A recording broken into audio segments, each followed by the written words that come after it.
Welcome back to the Gillett Health podcast. Today I am joined by Dr. Thomas Egan. Dr. Egan is a medical doctor who graduated from the University of Massachusetts. He works as an emergency room physician, works as an individualized medicine physician for Gillett Health. He is a father of four and a dog wrangler. So, the dogs, we'll start there because everybody loves dogs. I love dogs. Now, they're described as wolf dogs in your bio on our website. Now, is that a wolf hound or a wolf dog, or what is sort of the distinction there? They sound very cool. They are very cool, James. And how are you today? And thanks for having me. So my dogs are called German Indian dogs. There is a breed of dog called American Indian dogs, and internet lore has it that they may have some wolf blood in them. They certainly look very wolfy. Having said that, they're very boisterous, very friendly, very rugged dogs. And a few years ago, my wife and I decided to leave an urban environment and move to the country. We bought essentially an abandoned dairy farm that is gone to woods, and we decided it was time to get a dog. And we settled on this breed because they are rugged, friendly, but they're also hypoallergenic, which matters to me because I'm allergic to most dogs. Okay. I can spend all day with the girls. And we were only going to get one, and my wife didn't want it to be lonely, so we ended up with sisters. And they're a handful, but they're fun. Yeah, that's awesome. And I kind of have I guess, an opposite backstory where I grew up very rural and now have moved into a more urban environment, not necessarily downtown by any means. And when my wife and I were, deciding on what sort of dog we were going to get, you look at all the attributes, right? It's really cool to see, how the behaviors and temperaments and what traits different dogs have. And I thought something, practical, it's nice to have a dog to look after the house. Somebody, heaven forbid, tries to break in, have something practical, right? And then we compromised and got a Pomeranian because Nice. Pomeranians are cute. So They that's what we have for right now. And she's a good dog. So I guess with your background growing up in the city, let's kind of start there. And then, what did you do growing up? What did you like? What did you not like? And then how you got into medicine. So anywhere you want to start. Sure. So I grew up in an inner suburb of Boston, kind of an average suburban existence. It was my parents and my sister and I. I would not say that we were poor, but my parents were not well off. We never owned our own home. We lived in a series of rental houses, nice neighborhoods, but sort of never sort of had the freedom or feeling that it was our own. But on the whole, had an average upbringing with one exception. And it's a significant exception because it certainly colored my life for much of my life. I have a mild case of cerebral palsy, which, when you're a kid, anything that makes you stand out in less than a positive light is going to subject you to attention and sometimes even bullying. And when I was diagnosed in infancy, and my parents got for me the best medical care available, Boston Children's, Mass General, and one orthopedic physician in particular sat my parents down, and he was primarily talking to my mother because she was the force in the family. And he told my mom that you have basically two paths you can put Tom on. One is that you can treat him as a person who is not as capable as everyone else. He can get special attention in school, special bus rides, all kinds of services. Or you can throw him to the wolves and he will sink or swim. And mishmash of cliches there, but they were appropriate. And that's what my parents chose to do. So in some ways, I think my childhood could have been easier, but they made the right choice. So I grew up sort of trying to do a lot of things that I wasn't expected to do or that I was told that I could not do. And some things I failed to accomplish, but most of what I tried to do, I got it done. I played high school football, Yeah. and I was possibly the worst football player in the history of American football, but I did it and I enjoyed it. And I started weight training early in adolescence for the obvious reasons a kid like me would to be bigger, to be stronger, to not be bullied, to be more attractive to girls, and consequently, I've been a gym rat my whole life. That passion has never left me. I'm in my 50s now, and I still work out 5 or 6 days a week. So So if we go back to adolescent Dr. Egan, what was your first one rep max bench press? Like when you first walk into the gym, and that's the one that all the guys want to test, right? That's the first lift that I tested about the same time, adolescents wanting to lift. Do you recall what that was? Oh, gee, James, I mean, I not only had CP, so I was asymmetrical, I was scrawny. So it had to have been under 100 pounds. Yeah, well, I'll say my starting one rep max on bench press was 65 pounds. That Yeah. was eighth grade. Yeah, mine was probably in the same range. Probably, yeah, it's probably around that. But I stuck with it, and yeah, this is decades ago now, but it was protein shakes with bananas in them every day, just plowing in the calories And and the peanut butter for the calorie density. Yeah. oh yeah, and very early on, I had no idea what I was doing, like not dramatically overtraining early, as a teenager, but um, I ended up even in my teens, working out in gyms with people who were very knowledgeable and very advanced, and they kind of took me under their wings and Mhm. corrected a lot of my mistakes. So I graduated from high school somewhere between 40 and 50 pounds heavier than when I started. And I thought I was a hard gainer. So who knows? Yeah, those are solid gains for sure. And I think in retrospect, the latter, your family, and as you said, your mother, the decision maker, choosing to put you on that path of like, hey, you're going to do everything that you normally would. We're not going to, you know, give you the easy way out, so to speak. I think that really serves people well in most cases, because in my mind, it would foster a sense of resilience.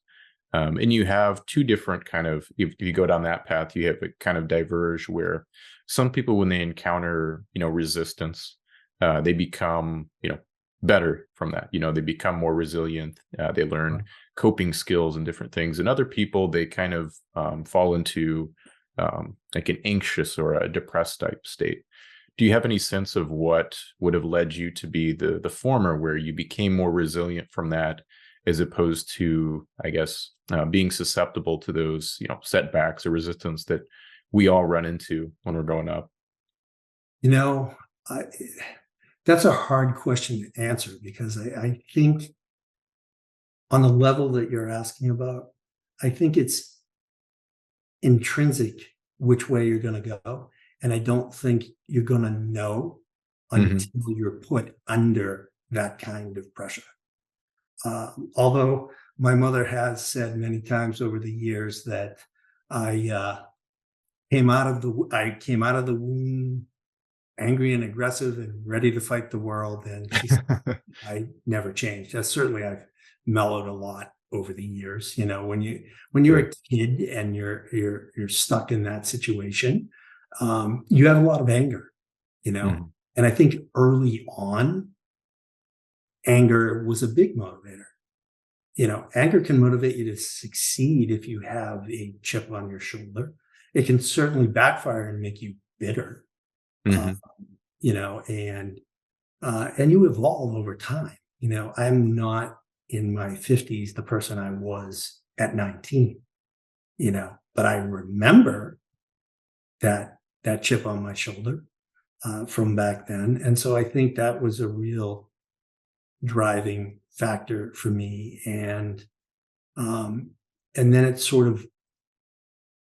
it went quiescent for a while. But then when I was in medical school and I wanted to be an ER physician, I, you know, I went to a very progressive medical school, but nevertheless, I got a lot of pushback from people within the medical school saying, well, Tom, you need to set different goals because you're not going to be able to deal with the physicality of being an ER physician. And I refused to accept that. I had prominent people within the medical school tell me, you're a very bright guy. You should consider, maybe being a neurologist. No knock on neurology. It's very interesting, but it wasn't what I wanted to do. And Sure. I pushed forward. But I also don't want to um, suggest that, I was a lone wolf because there were a lot of people in medical school and residency who were really in my corner. Anesthesiologists taught me how to figure out how to intubate because if you're going to be an ER doc, you have to be a skilled airway operator. And if you have Hmm. a partially paralyzed arm, that's going to be tough. I figured out how to do it, but I had help. I Hmm. had people who were really invested in me. I had plastic surgery fellows uh, go to the anatomy lab with me in the middle of the night to figure out how to get me to suture well. So yeah, I accomplished it, but I had a lot of good people helping me.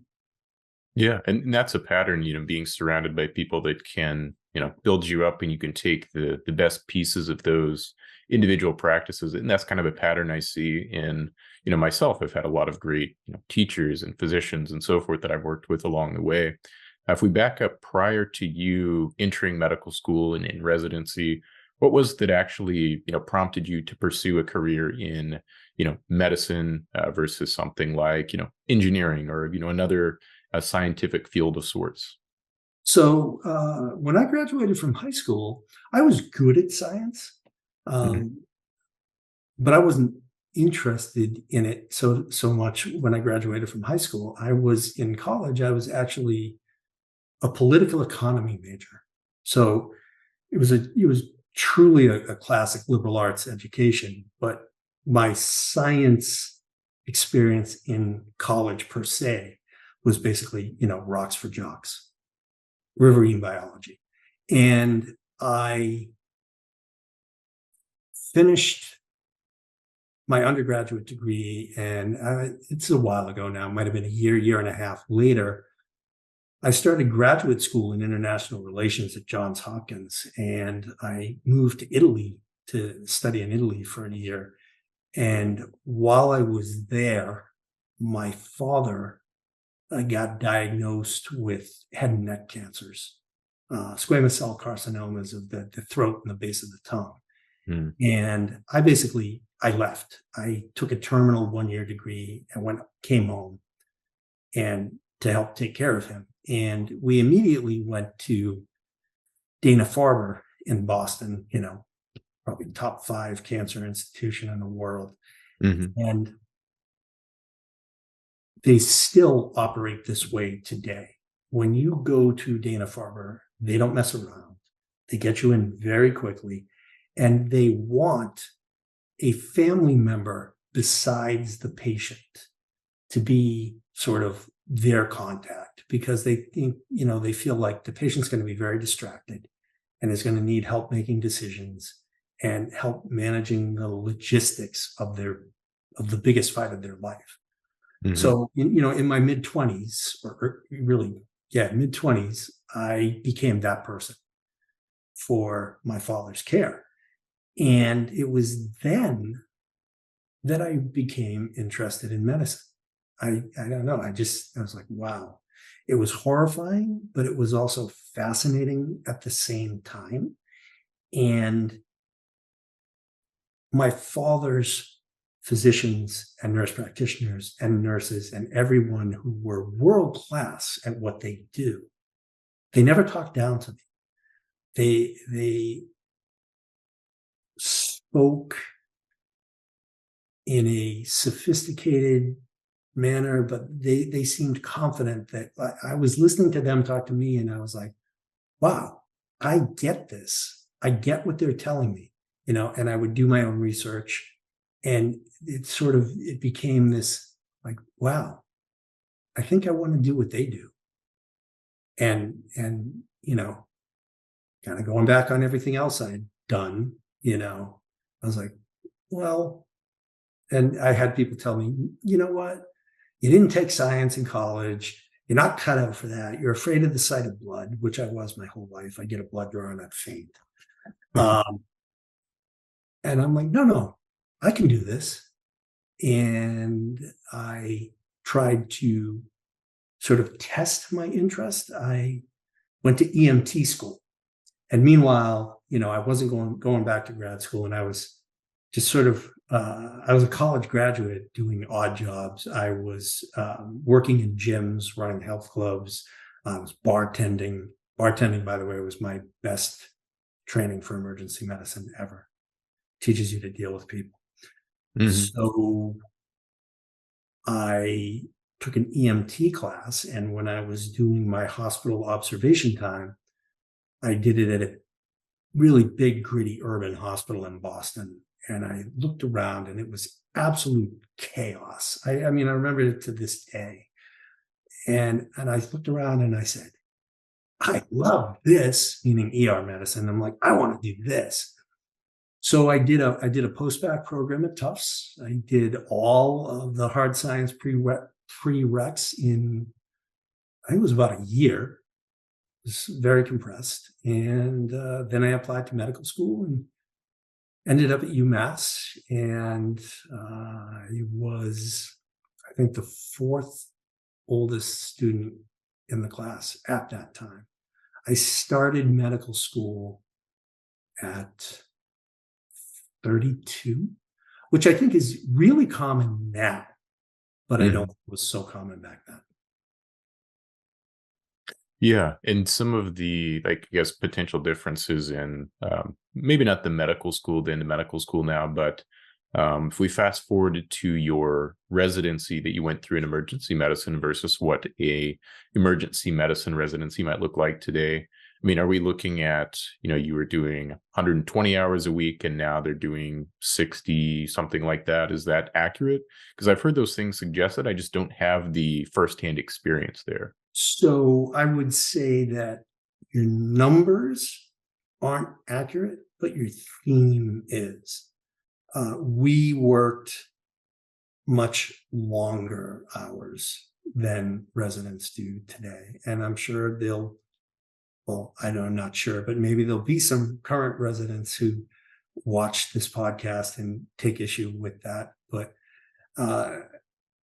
working conditions, I think, were rougher back then. But I'm not going to be one of those guys that says, I crawled uphill both ways on broken glass, and it made me a better doctor than you are. I don't believe that. I think quality of life is really important, but yeah, we definitely worked longer hours. Like when I was a surgical ICU resident, which is part of EM training, you're going to do time in the SICU. We were on 48 hours straight where I trained.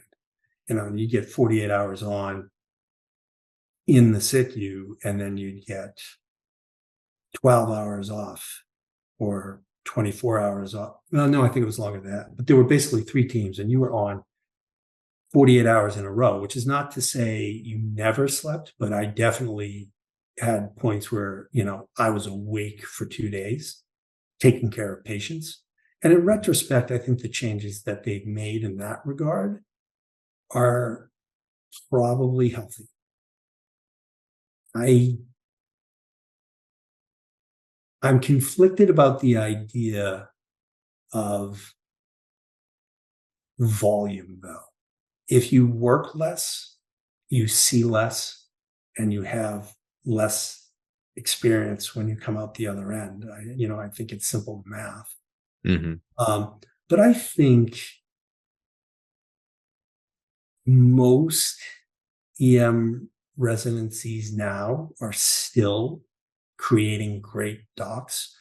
But I don't know if you know this, but the EM match last year was a disaster. I did see some headlines about that. Yeah. Yeah. It didn't fill all of the residency slots that were Not available. even not even close. Yeah. The theme that I saw. Yeah, and I mean, I think there's a couple of reasons for that. When I was an emergency medicine resident, it was probably a top 2 or 3 sought after specialty, because everyone thought it was cool, because of partly, and this seems really shallow, but everybody thought it was cool because of years of TV shows telling people how cool it is. And lifestyle was a is a big thing because you don't take call. It's shift work. You can work where you want, when you want. You can make decisions about how to work, when to work, where to work that support your lifestyle. And you do really cool things. And so there was intense interest in emergency medicine, and there were voices, people sounding warnings that, if we keep this up in terms of like expanding residency programs, Hmm. we'll reach a saturation point and we're gonna have a problem. And I think one of the big problems is that a lot of the newer residencies have been opened by for-profit medical centers, and I question their motives. I did the level of training that some of the newer residencies provide isn't as good as some of the more long-standing residencies. And I think it's no slight to the residents, but I think they're being shortchanged, and so are their patients. And so now there's an oversupply. And I also think that medical students who were used as forced labor in the war on COVID over the past 3 years are probably like, oh no, I don't really want to spend my time getting crushed in an ER where, Hmm. we're never going to win. It's an average ER in the US now. It's every shift is a battle, and you don't win. There's you just do the best you can, you take good care of people, and you come back and you do it again. And I think a lot of younger medical school graduates, they don't want that. And I don't blame them. Sure. Yeah, and there's a lot to unpack there. It's really interesting to kind of see these patterns, and there's people, of course, like you said, that have seen it coming, and even the so-called not-for-profit health systems. I know that the CEOs of those companies make tens of millions of dollars, so They sure somebody's do. always profiting there. But to your point, yeah, if you see like the latest grade, the newest thing that's popped up that is a for-profit arm of a for-profit institution, then I think it is wise to kind of question those motives. And with the pandemic, you certainly saw people who like decided to retire early or transition into a different specialty. Nurses, nurse practitioners, physicians, respiratory therapists, all sorts of healthcare providers. So I think that did have kind of sent waves throughout the medical community. And with the ERs now, I know that mental health, just from my time working in the hospital and supervising hospitals, that the mental health burden on the emergency room is substantially more than I imagine it was 10 years ago, especially 20 years ago. My father, he was a correctional officer, and towards his retirement, he said it became more like hey, this is just a place they're putting people who are mentally ill and untreated versus a place for criminals to be. And yeah, I don't know the solution to it. I don't know if anybody does, but I would assume that's a pattern you've seen as well with, people's first point of care is an emergency room a lot of times for mental health crises, or, not being able to get into a psychiatrist for 6 months, those sorts of things. I remember, and this is when patients would roll up to the floor when I was working as an RN and say, okay, get the information, put in the chart. Okay, who's your primary care doc? And they'd say, oh, it's Dr. So-and-so. And it's like, wait, that's one of our ER docs. That's not your primary care doctor. They're like, oh, well, that's who I see. So I'm sure Sure. you can relate to that 100%. Yeah, absolutely. Nowadays, there are days when 30 to 35% of the patients in my ER are mental health patients. And and people get frustrated. The the mental health patients, they can take up a lot of resources. And I'm not saying that they're not deserving of the resources, but the resources are limited. Hmm. So you have to understand that, and I know you do, that the ER is at times both the first resort and the last resort. In the ER is the only place in medicine that legally essentially can never say no. Okay. So if some other medical practitioner or a police officer or a paramedic or a social worker has a problem that they cannot solve, oftentimes that problem ends up in the ER. And we have to solve it. And sometimes it's not solved well. And sometimes it takes a very, very long time to solve it. In my own little ER, I currently in my ER career, I'm currently working in a small critical access hospital in what is, for Massachusetts, a very rural area. And I spent the majority of my ER career working in big city urban medicine. Some of the challenges are the same, some of the challenges are different. The mental health aspect, unchanged.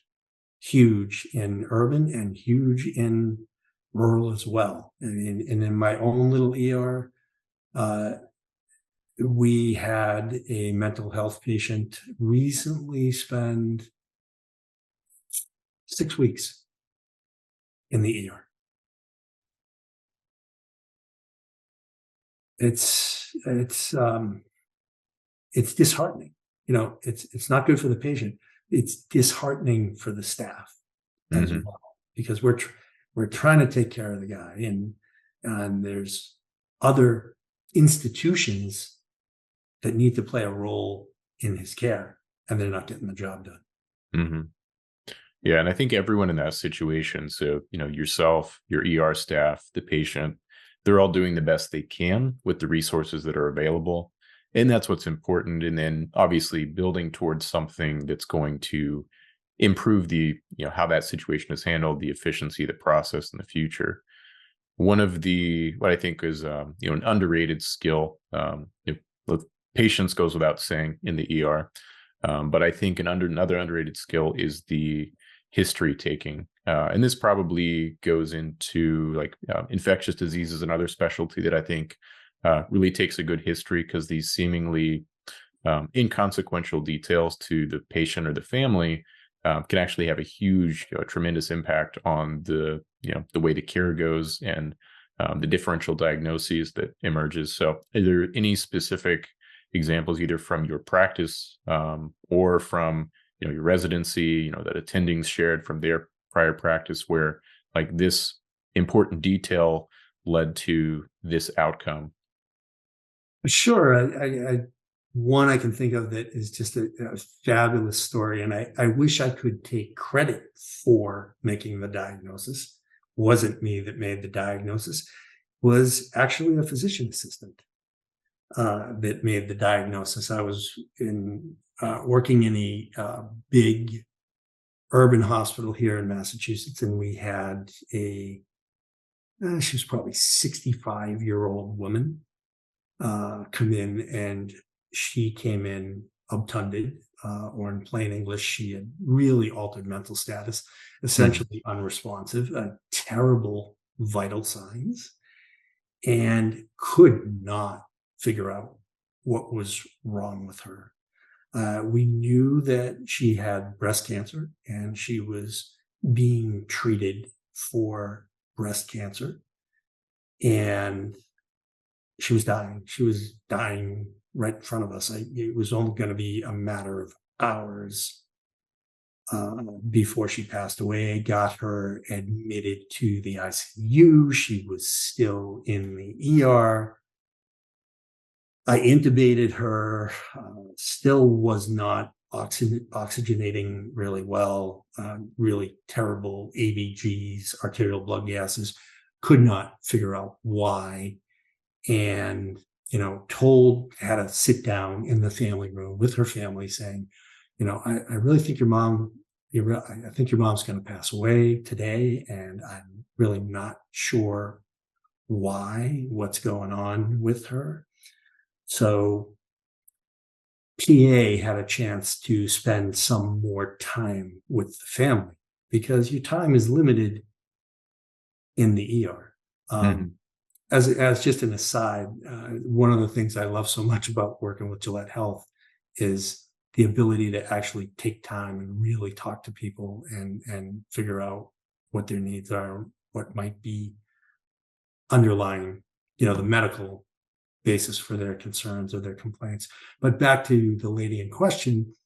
So PA was the PA from the ICU. So she came down to the ER and she's talking with the family. And so, what has she been doing lately? And she said, and one family member said, well, she's doing some homeopathic treatments for her cancer and it's working really well. And so the PA was like, what's that? So she was grinding up peach pits and making a medicine from peach pits. So, a lot of people watching this might not be old enough to have ever heard of Laetrile. You remember Laetrile? Don't believe so. All right, so I will show my age here. But I think this was even before I went to medical school.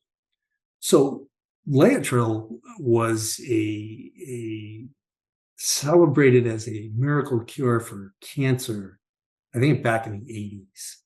And but it was very quickly debunked in the US. So people would travel to Laetrile clinics in Mexico. But if you handled Laetrile wrong, you essentially got cyanide poisoning.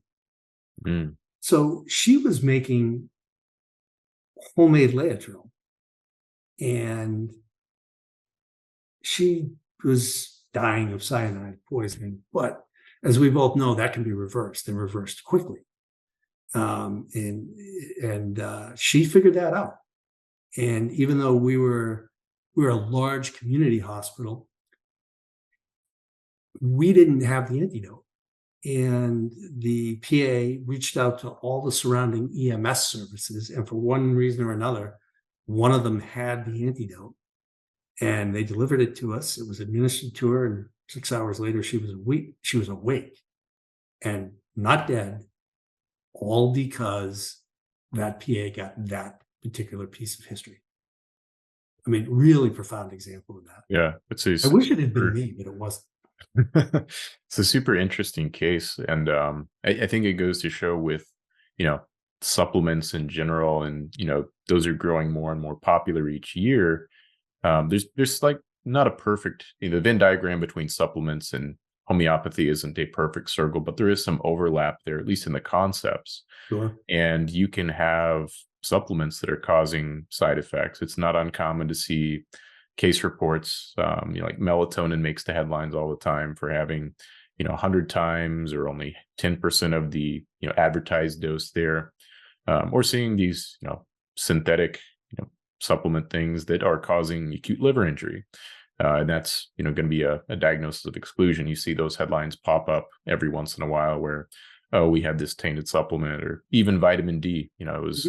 Of course. overdosed by like 200,000 times, more than just a rounding error. There was one case report, the gel caps contained over 200,000 IUs, something like that, that I think put on Instagram forever ago. So I Yeah. think that's a, Or Sarms in the fitness community. yeah, yeah. And People, those things, they're still sold over the counter, I yep, believe. they sure are. So Yeah. And unless you know where to look, so, you've got let's say a adolescent gym rat that comes in, this generation's Dr. Egan's or James's, correct. and they Yep. pick up their test boosters, which are SARMs at GNC or any of these fitness and health and food stores, and then they are essentially shut down, pituitary wise, very low testosterone, and Mhm. that can lead to some unwanted medical sequelae. We know much more about hypothalamic amenorrhea in women, but you're basically inducing a similar state in adolescent men, adolescent boys. You're going to see some of the same consequences with the bone loss that are going to happen downstream. Yeah. And I think some of these kids are probably getting put on, needless treatment. And some of these children are being told, hey, there's nothing wrong. Like, this will, fix itself. And people just don't have the education, and there's not really a good point of contact. Even if this, kid gets set up with a endocrinology referral, I don't know that your average endocrinologist is aware of like SARMs and how to manage those sequelae, how to get things up and running again, just because I don't think it's published as much in the journals. And that's really the point of contact for those specialists for any specialty, is having those articles and Yep. being able to disseminate that into your practice. So I think that's another case where we'll probably see like 5-10 years from now, more and more things being published about that, and like, oh, it would have been nice to have this 10 years ago sort of thing, hindsight being 2020. Yeah, I agree. So you mentioned being able to take the time with the patient and actually, that's a great example, the case you just gave there with the homeopathy.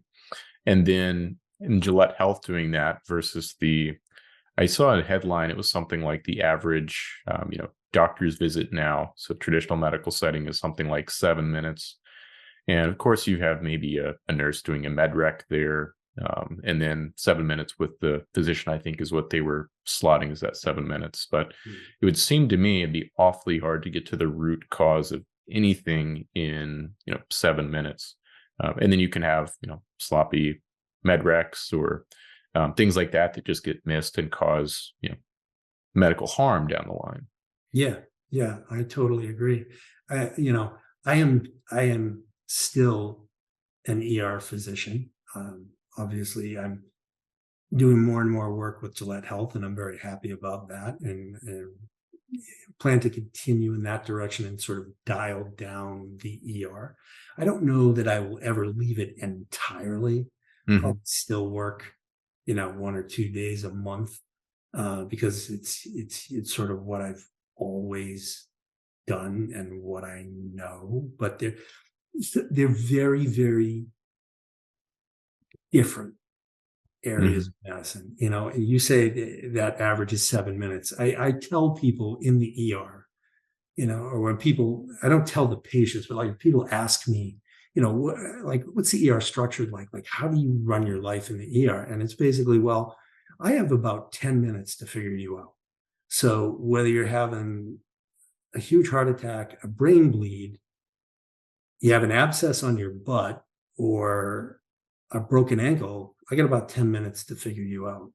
Hmm. And, the medical establishment probably wouldn't want me to tell the world this, but there's a lot of guesswork in emergency medicine. It's educated guesswork, but it's high stakes guesswork. You know, uh, Other specialties have traditionally called ER docs cowboys. We're not cowboys. We have to make decisions very quickly with incomplete information. Hmm. A neurologist can take multiple visits, send you for all kinds of outpatient testing to diagnose you with that ultra rare genetic condition that may or may not be amenable to treatment. So, and this would be a really classic one, is my patient having a big inferior MI, or is my patient having an aortic dissection going back into the root? Mm. The symptoms can be exactly the same, and an EKG with an aortic root dissection can look very similar to an inferior MI, and they're treated very differently. But either one, you got to treat it really quickly, so you better figure out which one it is. And I think I'm still good at it, but I've been doing it for a long time, and finding my way to Gillett Health. For me personally, what it's done is reinvigorated me or re-energized me as a physician, because it is a subspecialty that is near and dear to my heart, obviously. I found my way to Gillett Health because I was trying initially to fix my own problems. And I wasn't satisfied with the care I was getting to fix my own problems. And I said, you know what? This is me again. I can do this. I can do this better. And I started to do my own research into why are people taking this approach with me, and why isn't it working? And, what should I be doing, and who's going to help me with this? And that led me into the field. And then I eventually found my way to Kyle and you. And it was one of the best things that's happened to me in recent years, because it's sort of regenerated my enthusiasm for medicine. I'm still a very good ER doc. Please don't get me wrong. Hmm. And I don't mean to be arrogant, but I'm good at it. But working with Gillett Health, I'm surrounded by people who are really passionate about what they do. They're enthused about it.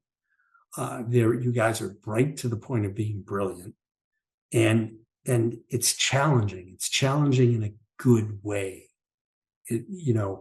I need to think. I need to be an active learner. I always, and not just rely on in the emergency department. Honestly, yes, I'm always learning, but most of it I've been doing for almost 2 decades, and I know what's coming and I know how to fix it. And I like the patients as well, because the emergency department can be a dark place. You don't necessarily, you see people at their worst. You see people at their medical worst, their emotional worst. And you also see people that, I'm not blaming them, but they didn't do a whole lot to avoid what eventually befell them. And our patients at Gillett Health, they're very bright as a group. They're motivated. They want to stay healthy. They want to be energetic. They want to make gains in life, even at my age. And I get to help them do that. And it's fabulous. So. Yeah. And I love that process when you mesh up with a patient. You're building out your blueprint or your roadmap to, improving their health and preventing all these sequelae so that they don't end up, because, you could see it coming from, a decade, 2 decades away. It's like, oh yeah, I've seen how this one ends, already. Yep. And helping people to prevent that and extending the number of years people have high quality of life and the health span.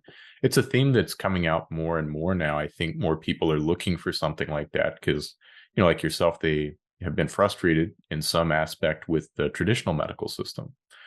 So as far as, your personal journey and stepping outside of traditional medicine into something that's more outside the box, is that something that you want to get into and talk about? Sure, if you like. For I, sure. Yeah. yeah, I mean, actually, the story's fairly simple. Like I said earlier, I've always been a gym rat. I've always wanted to stay fit and strong and attractive. And earlier in my life, I mean, I guess you could call that shallow. Um, sort of, that was how I viewed fitness, from my teens into my 20s, even into my early 30s. Started to change when I went to medical school and I started to understand about disease processes and where things can end up if you aren't paying attention, and understanding, why did my father get cancer? Why did my father have a stroke at 43 and my cousin have a stroke at 50 and my other cousin have a quintuple bypass at 53? And so the sort of the vanity part of it, so to speak, never went away. Like, I still want to know that I can bench press a lot. And maybe that's silly at my age, but I never outgrew it. But then the health aspect came into it, in my 30s, in my 40s, and now I'm in my 50s, and it's really important because I'm not done yet. I've got a lot to do, and I want to function at a high level for a long time. And I have conversations with our patients, and they all feel the same way. And so I get to help them do that. But so my journey, once I hit probably my late 40s, maybe I was doing well into my late 40s. And then I started to be like, why am I not strong? Like, why am I so tired? Like, I'm trying to do the right thing, and it's not working. It's not working the way it used to. And got to a point where I felt pretty awful. And I went to my primary care, who I've known for decades. He is still my primary care. He's a great guy. He's associated with a tertiary care center. So he's current. You know what I mean? He's not some guy that stopped learning 30 years ago. He's current. Mhm. And he knows that I'm affiliated with Gillett Health. He knows that I'm also a Gillett Health patient. And he's fascinated by what we do. He doesn't do it himself, but he's fascinated by what we do, and he's supportive of it. And, I'm going off on a tangent here. Some of our patients aren't that lucky. Their primary care doctors or their cardiologists are much more skeptical of our philosophies. And, it's almost like they don't seem to understand that everything we do is science-based, probably to a degree that exceeds what they're doing. Just the constant focus on learning within Gillette Health, I think, Mhm. helps us to take really good care of people. But I got to this point where I felt awful, and I went to see my primary care doctor, and I said, I feel terrible. Can you check my testosterone? And this is a classic story. We've both heard this story dozens of times, if not more. So he says, sure, I'll check your testosterone. Checks my testosterone, checks, did basic labs plus a total testosterone, nothing more. And I remember the exact number. It was 218. I'm like, can I go on testosterone? And he says, well, Tom, technically your number's within normal range, especially for age. At least at that institution, the normal range was 200 to 850. So I was at the extreme low end of the normal range. And he said, you're within normal range, and Tom, you're busy. You got married, you had one set of kids, then you did it again. So, in my personal life, my wife was married before, so I have two sets of kids. My older kids are in their 20s, but they came and lived with me when they were 6 and 8. And then we did it again. So we have 4 total. We call them the big kids and the little kids. Anyway, my doctor says, you got kids and you're old and you're an ER doc and, you have a really high stress life and maybe you're depressed. And I'm not depressed. I feel awful. And he's like, oh, maybe we could try, some like androgel type stuff. And I was like, no, I don't think that's going to work. And so, no disrespect to my doc. And again, he's still my primary care doc and I love him. He's a great doctor. I went out and went to a TRT clinic and got on TRT. And I definitely felt a whole lot better. And I am on TRT to this day, and it works for me.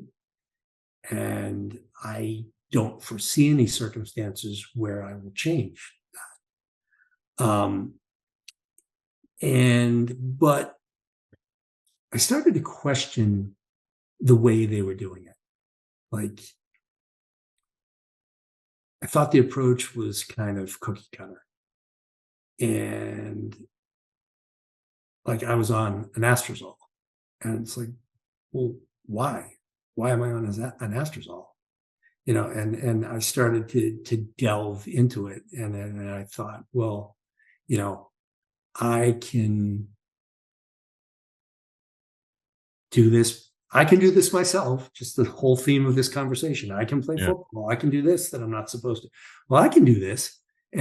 But I wasn't cavalier about it. I really started to do a lot of research, and then did get a position in the field. And then now I work with the best company in the field. And and it's kind of I think it's a good opportunity for me to emphasize something that I know you will agree with, and I know Kyle agrees with as well. We are not a TRT clinic. We are so much more than that, like so much deeper than that in terms of what we try to help people with.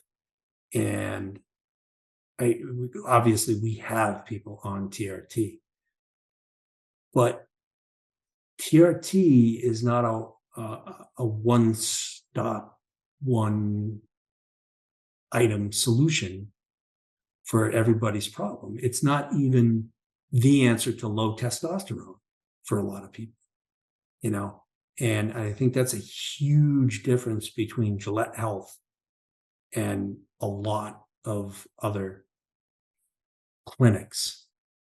We are not a TRT clinic. TRT is a part of what we do for some patients, but I think we're so much more than that. Yeah, I definitely agree. And I think that if you're looking at any clinic that is, outside of the traditional medical model, you have to look at how diverse is the suite of services they offer. So if it is just a singular, TRT is the only thing that they offer, then are they going to be managing the sequelae of that? Because, you can and people do have side effects from testosterone. It's not a miracle for everybody.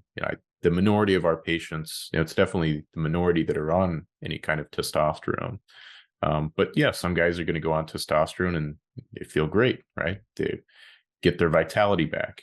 Other guys are going to go on testosterone and they stop sleeping or get migraines. Those things can absolutely happen. So when someone goes out and is talking about it's all upside, there's no downside, I always want to be a little bit skeptical of those things. And if I go back to my, earlier childhood, so adolescent James in high school. A teacher did tell me, and this was in a very small town. I think the high school is rated like 2 out of 10 if you're looking on like Zillow in the neighborhoods. But a teacher did Well, tell James, me, you overcame. did tell me that whenever you hear something, he's like, you don't want to just believe it right away. He's like, you always want to question things and ask yourself why. So that was a useful piece of advice. And I believe it was the same teacher that also said, if you ever find yourself at an ATM at 3 in the morning, you probably don't need whatever you think you need that money for. I haven't had to use that second piece of I advice, like that. I like but that. that was another piece of advice I think the same teacher gave. But yeah, I think to even go back to yourself mentioning, you didn't jump ship and abandon your primary care provider, and that's something that's very important that we emphasize with our patients as well. Somebody's listening to this right now and you don't have a primary care provider, go establish it wherever someone is local to you, like whenever you can be seen. Get in and get established. It doesn't mean you have to see that same person the rest of your life, but you would rather have them there and not need them than not have them there, and then now you need a referral to neurosurgery and it's going to be a complicated process. You just want to have that person in your health team, even if you are seeing a clinic that is sort of optimizing or looking at things from a preventive standpoint. Absolutely. I mean, I couldn't agree more, 100%. And I'll pivot back to your story from when you're up on the floor and your patient says, my primary care doctor is Dr. Jones. And you're like, well, he's an ER doc. I meet so many people with no or with ineffective primary care. And you don't want to see me as an ER doc. You want to see me at Gillett Health. But you don't want to have to come see me as an ER doc. And the acute, crazy, awful manifestations of chronic disease processes that are not attended to in the community, it's just mind-boggling. Like, it's bad for patients and it's bad for the country. It's expensive, So yeah, definitely come see us. I'm absolutely confident we will optimize you successfully. But yeah, you definitely should have a primary care doctor. Yeah, totally agree. And even just the amount of, health information that is out there. And in one of our recent podcasts, we talked about some, red flags to look like. If you have people that are making claims with no citations, that's something that people should be a little bit wary of. You can't believe everything you see on social media or, TikTok. You have people giving health advice that have no business doing so. And you have some other people that are giving it really exemplary health advice that is beneficial, that's probably more effective than any public health initiative has been up to this point. Yep. But you have to know who to listen to, because you do come up with a lot of things that are contrary to the all the evidence, and there's so much literature out there now. It's difficult for the average person to sit there and Google something and figure out like what's what, because you can find a study to support just about everything if you go back to rats. Or if you go back to a Petri dish study, right? Yep. Absolutely. So as far as fitness now, what does a typical week of fitness and training look like for Dr. Egan? So I am at heart a weightlifter, bodybuilding style, powerlifting style. Certainly with my cerebral palsy, there was no way I was ever going to be an Olympic lifter, because I just can't move weight, that quickly with that level of coordination. It certainly has evolved over time, but now, so I would let's say I take a 7-day period. Some years ago, sucked it up and realized that cardio is important. So I do not like cardio at all. I'd rather be lifting weights, but I do both. I really do. I'm committed to doing both. And, I'm busy. But the problem is everybody in the US, everybody in the 21st century is so busy. So I set my life up like I'm going to work out every day, but I don't. So if I can succeed in working out 5 out of 7 days, I do well. And so when I say that, like, let's say, you know, I have to go to the ER tomorrow, and we work 12s, and so I'm going to get up in the morning and I'm going to ride the bike for 60 minutes. And I wake up and I just can't do it. So that happens 2 days a week. So I probably average 5 days a week. Currently, I'm really sort of alternating workouts between weight training, and so I'll do a weight training workout, then a cardio workout, then a weight training workout, then a cardio workout, which is that's fairly recent for me, because I decided during COVID, like, get a little fat here. My wife and I, we're lucky that we, have the ability to do this. We built a gym in the basement. I know you have a gym at home too. So, we've been training here, and, we have enough equipment that we can work out aggressively. So I'm doing more cardio than I used to, and it's good. I feel better with the cardio. I got to go get my DEXA scan. But I feel like my body composition is changing in the right direction. And yeah, so my weight training is, I would say, from it's sort of a bodybuilding style. Like I'll do set rep ranges like 15 down to 6. I don't max very much. So are you a full body 3 times a week kind of guy, or a push pull legs kind of guy? So I have been generally over time push pulls, and haven't done a lot of direct leg training in the last few years, because when I decided I had to fit the time in for cardio, I was like, well, what am I going to sacrifice on the altar of cardio? Mm. For me, it was legs. And, everybody has their own sort of genetic predispositions. I can sort of get away with that because legs is the thing on me that grows the easiest. So, when I was playing high school football, like I think I was a sophomore, I think I weighed 135 pounds, and it was all thighs though. I weighed 135 pounds and I was doing like 600-pound leg presses, And so my wife and I, we recently got a commercial grade convertible leg extension, leg curl machine. So I added back in leg extensions, leg curls. I mean, we have the capability to squat here. I hate to admit this, but I think I'm probably getting too old to squat really heavy. And if I can't squat heavy, I don't want to squat.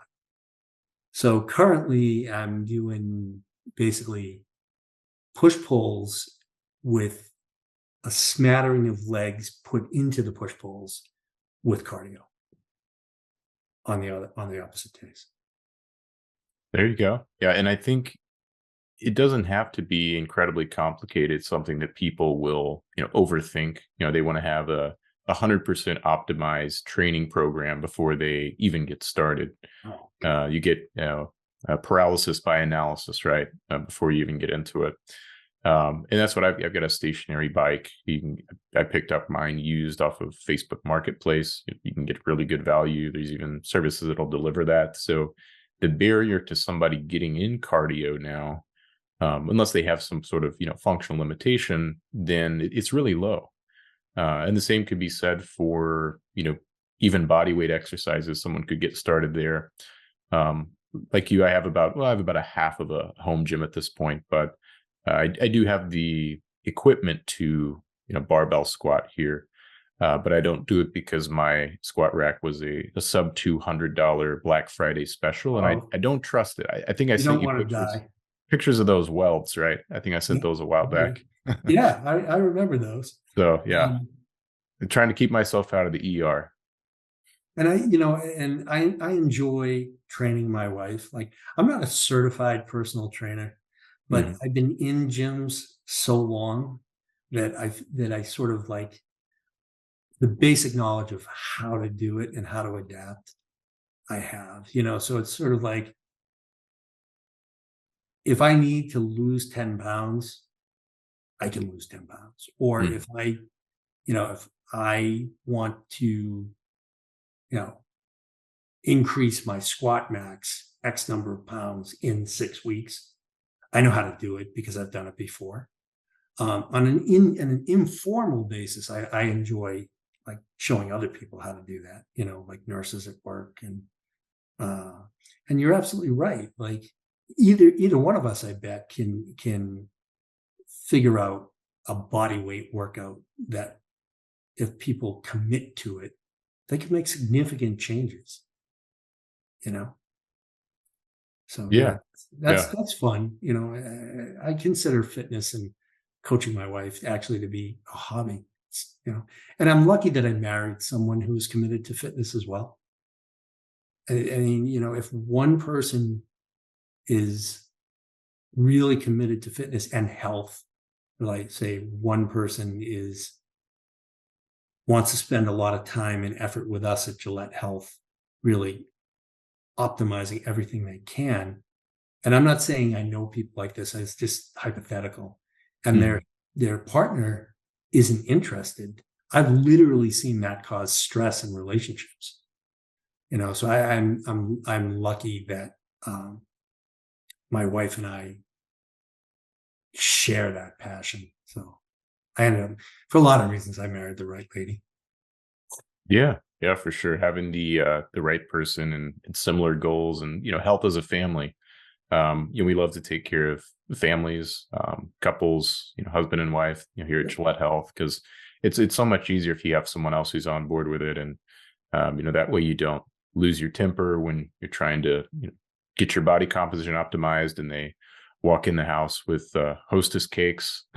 That can cause some stress in the relationship. I think I've used that example before. But yeah, there's just so many ways to mix and match it. In our body composition podcast just came out, and we went over one of the training splits in there. And I'm probably not going to remember all 6 exercises, but I'll give it my best here. Oh Uh, wait, I apologize. Can I interrupt you? yes, Is that the one where they were like focused on calves? yes, yes, I it watched it. is. I, Yeah, so I they watched pulled it while them. I was on the exercise bike. There you go. You Yeah, guys get pulled yourself a that up. podcast, And and what were these people thinking? yeah. So these were trained individuals. So these Yeah. were gym bros, right? They Yep. go, they work out at the gym. Presumably, they had some kind of a split that they were set up on. I think an interesting metric to add to that study would have been like, rate your current fitness, like your current exercise regimen on a scale of 1 to 10. How effective do you think it is? And then they switched them to, they were trying to compare like interval style, Yeah. CrossFit style versus traditional strength training. And there was bench press in there. There was I think a lat pull down, the ankle extension, which was the calf An raises. elbow flexion. Yeah, it's a bicep curl of some Yeah. sort, elbow flexion. Um, and yeah, I'm forgetting what else there may have been squat in there. I think there was squat in there at least. So those are the big ones, right? And the, the individuals in that study on average put on muscle and lost body fat doing just those 6 exercises, which I just find, they're doing like basically whole body 3 times a week. But whatever they were doing previously was worse than that, presumably. So a lot of people, they work out, and it's a good place to start, but you do have to, do whole body. So maybe they would just not training legs, and that's where all the gains came from. A lot of people are doing curls in the squat rack still, right? Yep. Yep. And like you, I think legs are my best body part, not because they grow particularly quickly, but because they're very short, so they appear wider. Yeah. You've told me that before. Yeah. But no, this has been fun.